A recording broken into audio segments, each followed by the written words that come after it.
Good morning students. I hope आपने अपना homework कर लिया होगा स्टूडेंट्स। लास्ट वीडियो में मैंने आपको होमवर्क करने के लिए दिया था। ये चेक पॉइंट का क्वेश्चन नंबर 4 दिया था मैंने आपको। ये टेबल फिल करनी थी आपको।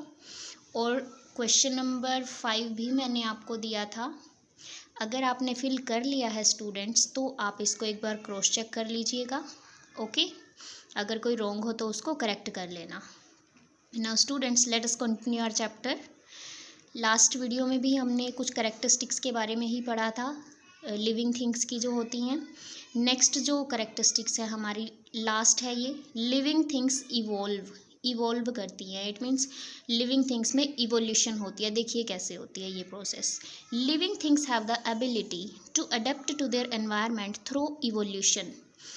इवोल्यूशन के थ्रू लिविंग थिंग्स के अंदर ऐसी एबिलिटी आ जाती है, ऐसी काबिलियत आ जाती है जिसके कारण वो एनवायरनमेंट में खुद को ढाल पाती हैं, अडेप्ट कर पाती हैं। पर्यावरण में जिस तरीके के भी चेंजेस होते हैं उसी अनुसार वो खुद में बदलाव कर लेती हैं। ये इवोल्यूशन के कारण होती है। इवोल्यूशन कैसी प्रोसेस होती है देखिए। Evolution is the process by which living things gradually change and develop और मिलियन ऑफ ईयर्स। इवोल्यूशन एक ऐसी प्रोसेस है जिसमें लिविंग थिंग्स में धीरे धीरे चेंजेस आते हैं। इट मीन्स एक पीढ़ी से दूसरी पीढ़ी में जब हो जाती है, थोड़े बदलाव आते जाते हैं उसमें, और वो डेवलप होती जाती है, उनका विकास होता जाता है। इवॉल्व वर्ड का मीनिंग बेसिकली विकास करना होता है। Now students, during evolution organisms develop abilities to cope with their environment.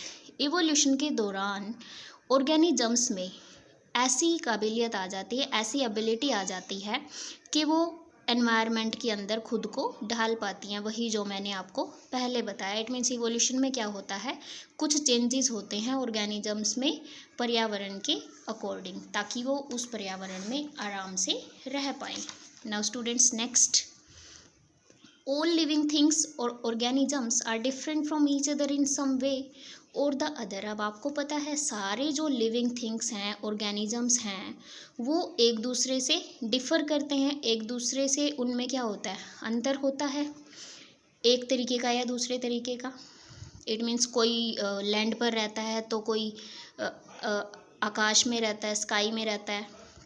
There are many factors that cause this variation. बहुत सारे फैक्टर्स होते हैं जिनके कारण ये वेरिएशंस होती हैं। इट मीन्स ये चेंजेस आते हैं, एक ऑर्गेनिज्म दूसरे से डिफरेंट होता है। ये किसके कारण होता है, वेरिएशंस के कारण। वेरिएशन का मतलब होता है चेंजेस आना, बदलाव होना।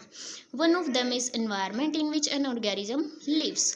अब उनमें से वो फैक्टर्स, जो ऐसे फैक्टर्स जिनसे वेरिएशन अफेक्ट होती है, इट मीन्स चेंजेस आते हैं, वो सबसे पहला कौन होता है, एनवायरनमेंट। एनवायरनमेंट मीन्स जिस जगह पर कोई ऑर्गेनिज्म रहता है। All living things depend upon their environment. सभी लिविंग थिंग्स अपने एनवायरनमेंट पे, पर्यावरण पे डिपेंड करती हैं। The word environment means comes from the word environ which means surrounding.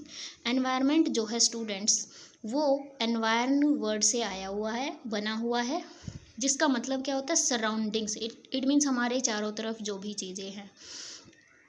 The environment is the surrounding in which a living organism lives. Environment ऐसी surrounding होती है, हमारे चारों तरफ का ऐसा माहौल जिसमें कोई ऑर्गेनिज्म रहता है। It is also called the habitat of a living organism. Habitat means जहाँ पर कोई ऑर्गेनिज्म रह रहा है, रहता है। जैसे अगर हम बात करें, जो बर्ड्स वगैरह होते हैं वो नेस्ट में रहते हैं, तो वो उनका हैबिटेट हुआ। कुछ ऑर्गेनिजम्स पानी में रहते हैं तो वाटर उनका क्या हुआ, हैबिटेट हुआ। The environment consist of two major components. Environment के दो मेन कंपोनेंट होते हैं, दो पार्ट होते हैं।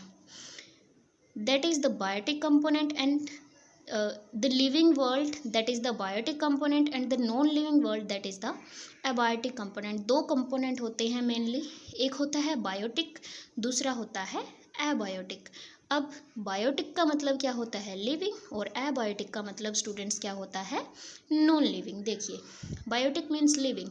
The biotic components comprises of all the living organisms, plants and animals and microbes are the major components of the biotic world. अब biotic का मतलब क्या हुआ, लिविंग, जो जिंदा है। बायोटिक कंपोनेंट के अंदर कौन कौन आते हैं? सारे ही लिविंग ऑर्गेनिजम्स आ जाते हैं इसके अंदर, सभी प्लांट्स, सभी एनिमल्स और माइक्रोब्स, इट मीन्स जो छोटे छोटे बैक्टीरिया वगैरह होता है, माइक्रो ऑर्गेनिजम्स को ही हम क्या बोलते हैं? माइक्रोब्स बोलते हैं, जैसे वायरस होता है। The abiotic components consist of 3 major components. Abiotic component में 3 मेजर कंपोनेंट आते हैं, lithosphere, hydrosphere and atmosphere. Lithosphere means land से रिलेटेड, हाइड्रो मीन्स वाटर से रिलेटेड और एटमॉस्फेयर मीन्स एयर से रिलेटेड जो होते हैं। तो स्टूडेंट्स, एनवायरनमेंट के बारे में हमने पढ़ा कि जहाँ पर कोई ऑर्गेनिज्म रह रहा है। हैबिटेट मीन्स जहाँ पर कोई ऑर्गेनिज्म रहता है उसके रहने की जगह। ओके स्टूडेंट्स, तो अब हम बायोटिक कंपोनेंट के बारे में पढ़ते हैं थोड़ा सा। देखिए बायोटिक कंपोनेंट में क्या आते हैं। Plants are living organisms. You know that most plants are green because they contain chlorophyll. आपको पता है ज़्यादातर प्लांट्स क्या होते हैं? ग्रीन कलर के होते हैं, क्योंकि उनके अंदर क्या होता है? क्लोरोफिल होता है, पत्ते के अंदर होता है ये क्या होता है? एक ग्रीन कलर पिगमेंट, एक ग्रीन कलर की डाई होती है। Pigment means dye. This pigment is mostly present in the leaves of the plant. ये पिगमेंट ज़्यादातर कहाँ पर होता है? पत्ते के अंदर होता है प्लांट के।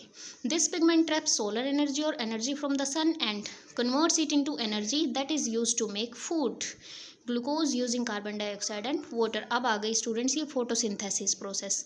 अब पत्ते के अंदर क्लोरोफिल है, इट मीन्स एक ग्रीन कलर का पिगमेंट है, वो क्या करता है? सोलर एनर्जी को ट्रैप कर लेता है, जाल बना लेता है अपने अंदर, उसको एब्जॉर्ब कर लेता है और फिर इस एनर्जी को यूज़ करते हुए और इस सनलाइट को किस में चेंज कर देता है? वो एनर्जी में कन्वर्ट कर देता है, जो फिर फूड बनाती है। ग्लूकोज एज अ फूड काम करता है प्लांट के लिए।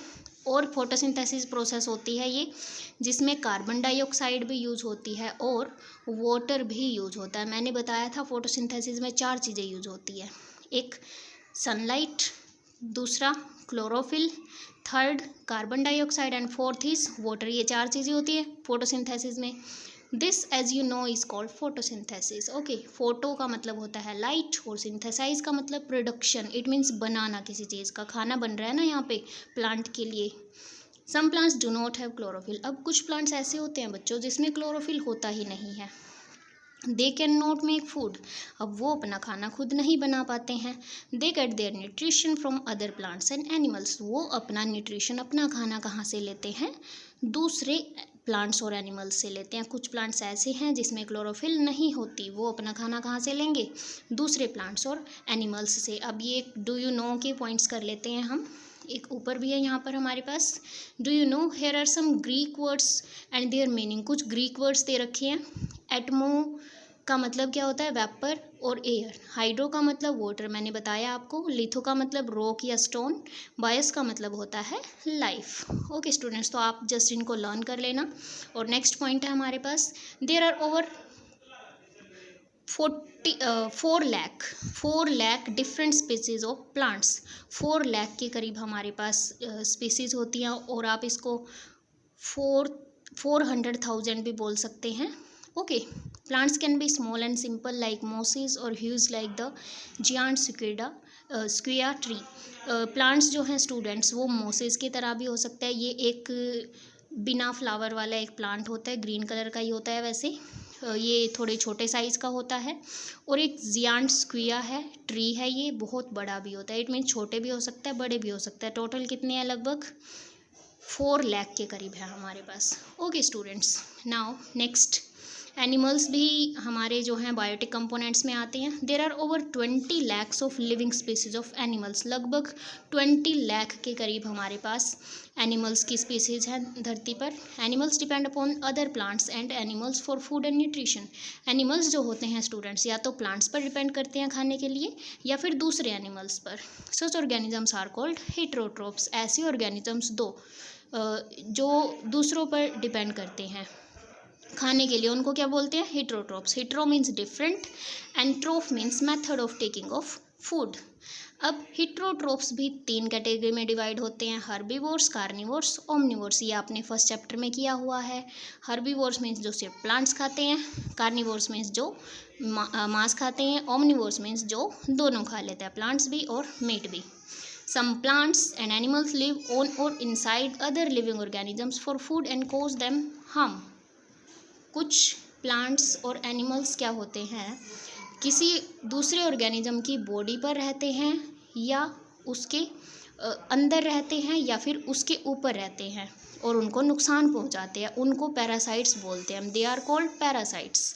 Examples are lice and leech. जो जुएँ वगैरह होती हैं और जो लीच होती है, जोंक होती है, ये किसके एग्जाम्पल होते हैं, पैरासाइट्स के. ये फर्स्ट चैप्टर में आ चुका है बच्चों सारा. Some living organisms derive nutrition from dead and decaying matter. कुछ ऑर्गेनिजम्स क्या होते हैं, अपना जो खाना है वो मरे हुए ऑर्गेनिज्म से लेते हैं. They are called saprophytes. उनको क्या बोलते हैं, सेप्रोफाइट्स. जैसे कि mushroom and fungi. They are also known as decomposers. इनको हम डिकम्पोजर्स भी बोलते हैं. Some animals feed on dead bodies of other animals. कुछ एनिमल्स ऐसे होते हैं स्टूडेंट्स जो दूसरे एनिमल्स की डेड बॉडीज़ को खाते हैं, मरे हुए जानवरों का मांस खाते हैं. They are called scavengers. जैसे कि वल्चर्स होता है, ईगल्स होते हैं. ये सारा जो है फर्स्ट चैप्टर में आ चुका है, वहाँ से आप एक बार इसको रिवाइज कर लेना. ओके स्टूडेंट्स, और यहाँ तक इसको रीड कर लेना अच्छे से. Thank you.